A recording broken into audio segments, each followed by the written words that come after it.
Hello বন্ধুরা, কেমন আছো সবাই? আশা করি খুব ভালো আছো। আমি তো অনেক অনেক ভালো আছি তোমাদের আশীর্বাদে। তো আজকে চলে এসেছি নতুন একটা ভিডিও নিয়ে। আজকে বন্ধুরা একটা রেসিপি করে দেখাবো, কই মাছের রেসিপি, আর সেটা একটা পাতলা পাতলা ঝোল করব।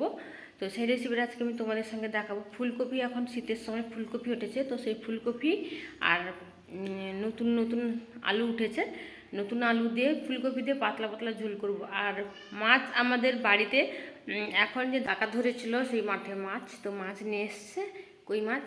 আর আমি ভাবলাম জ্যান্ত মাছের ঝোল খুব ভালো লাগে, তো আজকে সেই জন্য জ্যান্ত মাছের ঝোল করবো। তো চলো শুরু করি এবার।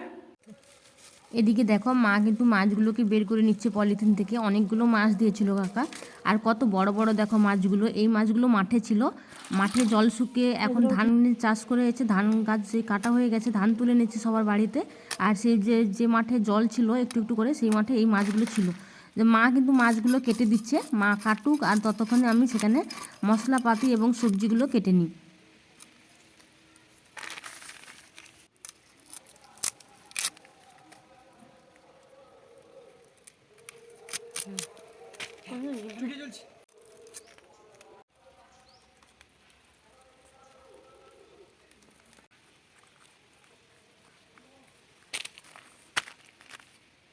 এদিকে দেখো, আমি আলু আর ফুলকপি কেটে নিয়েছি। এই আলুগুলো নতুন আলু, আর ফুলকপি ছিল, এই আলু আর ফুলকপি আমি কেটে নিয়েছি। এদিকে দেখো, আমি মশলাগুলো কেটে নিয়েছি। মশলা বলতে রসুন নিয়েছি, আদা আর পেঁয়াজ, এগুলো কেটে নিয়েছি। এই সাদা সর্ষে লাগবে না, এটা অন্য তরকারির জন্য বেটেছি। আর এদিকে দেখো, এটা কিন্তু টমেটো কেটে নিয়েছি। তো চলো এগুলোকে আমি ভাজবো।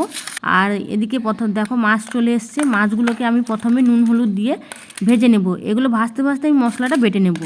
তো প্রথমে এতে দেখো আমি নুন হলুদ মাখিয়ে নিচ্ছি। প্রথমে দিয়ে দেবো নুন, এরপরে দেবো হলুদ।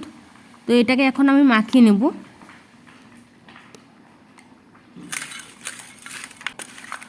তো মাখানো আমার হয়ে গেছে। এবার আমি কড়াইটা আগে থেকে বসিয়ে দিয়েছিলাম, কড়াইটা আমার গরম হয়ে গেছে। এবার এতে আমি সর্ষের তেল দিয়ে দেবো। সর্ষের তেল দিয়ে দিয়েছি। এবার সর্ষের তেলটাও গরম হয়ে গেছে। এবার আমি মাছগুলোকে দিয়ে দেবো একে একে করে। মাছগুলো, কই মাছ কিন্তু কড়াইতে দিয়ে নাড়তে হবে কিছুক্ষণ, না হলে মাছগুলো বেঁকে যায়। তো আমি কিছুক্ষণ ধরে নাড়বো, তারপরে আমি মেলে দেবো এগুলোকে।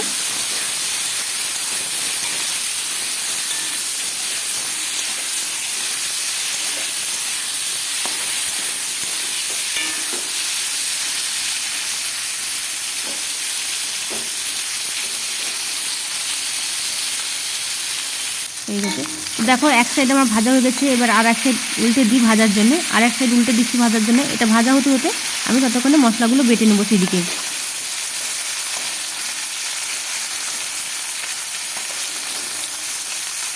এদিকে দেখো, আমি রসুন নিয়েছি বাটবো। প্রথমে বেটে নেবো রসুন। রসুন আমার বাটা হয়ে গেছে, আমি এটা তুলে নেব। এরপরে বেটে নেব আদা, দুটো কাঁচা লঙ্কা, আর নিয়ে নেব জিরে। তিনটাকে একসঙ্গে বেটে নেব।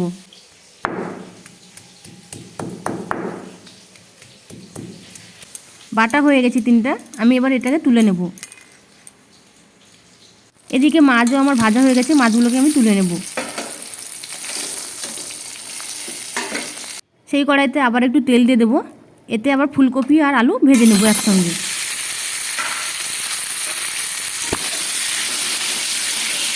ফুলকপি আর আলুতে আমি একটুখানি নুন দেবো, যাতে এটা এর মধ্যে নুন একটু ঢুকে যায়, তার জন্য একটুখানি নুন দিয়ে দিলাম। একটা সাইড ভাজা হয়ে গেছে, আর একটা সাইড উল্টে দিচ্ছি। এবার ভাজা হয়ে গেছে, আমি এগুলোকে তুলে নেব।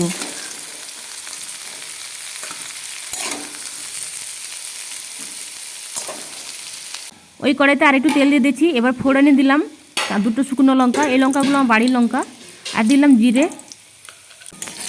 একটু নাড়িয়ে নিচ্ছি। এরপরে দিয়ে দেবো পেঁয়াজ কুচি।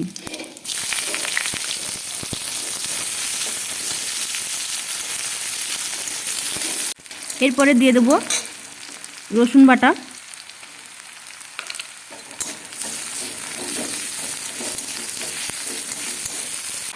এরপরে দিয়ে দেবো যে আদা আর কাঁচা লঙ্কা জিরে বেটেছিলাম, ওটাকে দিয়ে দেবো।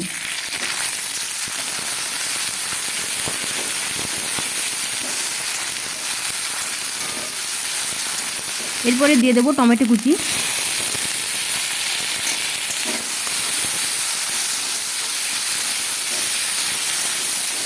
এরপরে দিয়ে দেবো হলুদ আর লঙ্কার গুঁড়ো। লঙ্কাটা আমি অল্প দিয়েছি, কারণ বাটারে দিয়েছিলাম 2টো লঙ্কা, তাই এখন অল্প দিচ্ছি। এবার মশলাটাকে কষে নিয়েছি। এবার দেখো যে আদা রসুন বাটার জলটা ছিল ওটা দিয়ে আমি ভালো করে এবার মশলাটাকে কষিয়ে নেবো যতক্ষণ না তেল ছাড়ে।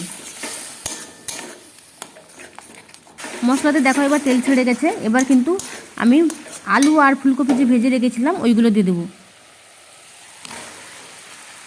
এবার আর একটু ভালো করে কষিয়ে নেবো সবগুলো। এর উপরে আরেকটু নুন দিয়ে দেবো, কারণ সেখানে ভাজার সময় অল্প নুন দিয়েছিলাম, আরেকটু নুন দেবো পরিমাণ মতো।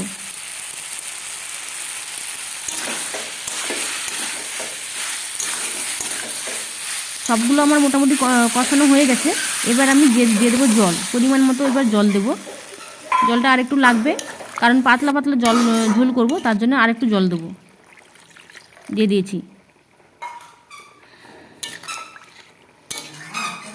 এবার আমি 5 মিনিটের জন্য এটাকে ঢাকা দিয়ে দেবো। ঢাকা তুলে দিয়েছি 5 মিনিট। এবার আমি ভেজে রাখা যে কই মাছ ছিল ওটাকে আমি দিয়ে দেবো, আর 5 মিনিট আমি ফুটিয়ে নেব।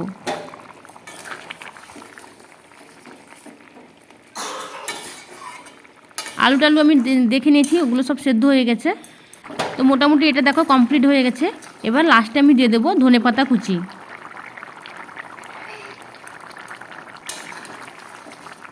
মোটামুটি এটা দেখো হয়ে গেছে। আমি এইভাবে পাতলা পাতলা ঝোল করলাম, এইভাবে বানিয়ে দেখো। এবার আমি গ্যাসটা বন্ধ করে দেবো। তো বন্ধ করে দিয়েছি। আর দেখো আমার ঝোলটা এইভাবে আমি বানালাম স্বাদ মতো।